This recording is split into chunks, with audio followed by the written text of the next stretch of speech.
To be one of the priority issues outstanding for future parliaments is almost coming full circle to the place where in many ways it all began.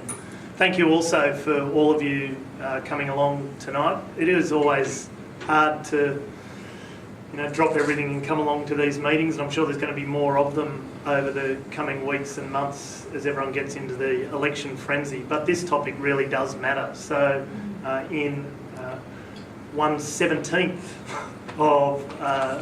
of previous speeches' length, I'll try and give you the 1 minute elevator pitch on why this matters. Essentially, we have school funding formulas.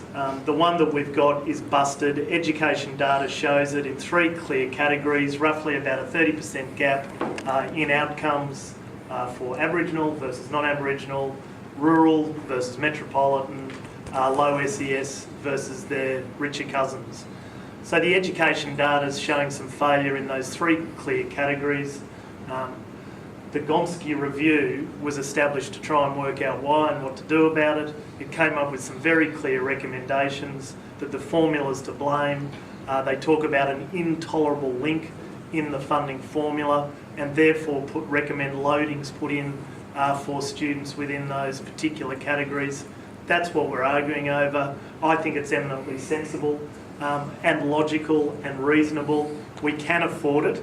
And even if it wasn't about 1 cent of extra money going into the system, changing the formula itself is the key to trying to get better outcomes, particularly where there are failures in the data in areas such as ours. So of all the communities to be fighting hard on this, it is areas that have a high rural population, a relatively high Aboriginal population, and plenty of low SES families. I would have thought that's us. Thanks for all coming along, and hopefully you can get more people as we get closer to the ballot box to treat this as priority issue number 1 for future governments and for students and families in our area. Thanks.